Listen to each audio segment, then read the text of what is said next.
ಉಡುಪಿ ಕಾಡುಬೆಟ್ಟು ನಿವಾಸಿ ಸಾಂಪ್ರದಾಯಿಕ ಹುಲಿವೇಷಧಾರಿ ಹುಲಿ ಕುಣಿತದಲ್ಲಿ ತನ್ನದೇ ಆದ ಛಾಪು ಮೂಡಿಸಿದ ಕಾಡುಬೆಟ್ಟು ಅಶೋಕ್ ರಾಜ್ ಅವರನ್ನು ಬೆಂಗಳೂರಿನ ಆಸ್ಪತ್ರೆಗೆ ದಾಖಲಿಸಲಾಗಿದೆ. ಚಿಂತಾಜನಕ ಸ್ಥಿತಿಯಲ್ಲಿರುವ ಅವರಿಗೆ ತೀವ್ರ ನಿಗಾ ಘಟಕದಲ್ಲಿ ಚಿಕಿತ್ಸೆ ಮುಂದುವರಿಸಲಾಗಿದೆ.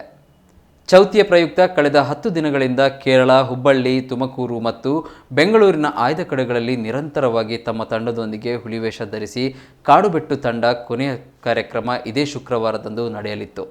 ಊಟದ ಸಮಯದಲ್ಲಿ ಏಕಾಏಕಿ ಕುಸಿದು ಬಿದ್ದ ಅವರನ್ನು ತಕ್ಷಣ ಬೆಂಗಳೂರಿನ ಸ್ಪರ್ಶ ಆಸ್ಪತ್ರೆಗೆ ದಾಖಲಿಸಿ ನಂತರ ತೀವ್ರ ಉಸಿರಾಟದ ತೊಂದರೆ ಕಂಡುಬಂದ ಕಾರಣ ಹೃದಯಾಘಾತವಾದ ಕಾರಣ ಹತ್ತಿರದ ಬೆಂಗಳೂರು ದಯಾನಂದ ಸಾಗರ ಆಸ್ಪತ್ರೆಗೆ ವರ್ಗಾಯಿಸಲಾಗಿತ್ತು.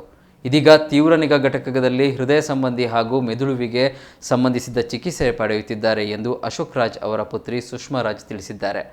ಕಳೆದ 36 ವರ್ಷಗಳಿಂದ ಉಡುಪಿ ಶ್ರೀಕೃಷ್ಣ ಜನ್ಮಾಷ್ಟಮಿಗೆ ಉಡುಪಿಯಲ್ಲಿ ಸಾಂಪ್ರದಾಯಿಕ ಹುಲಿವೇಷ ಧರಿಸಿದ್ದ ಅವರು 28 ವರ್ಷಗಳಿಂದ ಹುಲಿವೇಷ ತಂಡ ರಚಿಸಿ ಉಭಯ ಜಿಲ್ಲೆಗಳಲ್ಲಿ ತಂಡವು ಪ್ರಶಸ್ತಿ ತನ್ನದಾಗಿಸಿಕೊಂಡಿತ್ತು. ಇವರ ನಾಯಕತ್ವದಲ್ಲಿ ಉಡುಪಿಯಲ್ಲಿ ಹಲವಾರು ಹುಲಿವೇಷಧಾರಿಗಳಿಗೆ ತರಬೇತಿ ನೀಡಿದವರಾಗಿದ್ದು ಗುರುಸ್ಥಾನ ಹೊಂದಿದ್ದರು.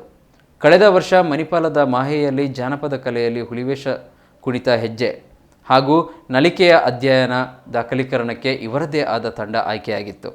25 ವರ್ಷದ ಹಿಂದೆ ಉಡುಪಿಯ ರಾಜಾಂಗಣದಲ್ಲಿ ನಡೆದ ಅಂತಾರಾಷ್ಟ್ರೀಯ ಮಟ್ಟದ BBC ವಾಹಿನಿಯ ತಂಡಕ್ಕೆ ಪ್ರೊಫೆಸರ್ SA ಕೃಷ್ಣಯ್ಯರವರ ಮೂಲಕ ಉಡುಪಿಯಲ್ಲಿ ಹುಲಿ ಕುಣಿತದ ಚಿತ್ರೀಕರಣ ನಡೆದಾಗಲೂ ಅಶೋಕ್ ರಾಜ್ ಅವರ ತಂಡ ಆಯ್ಕೆಯಾಗಿತ್ತು.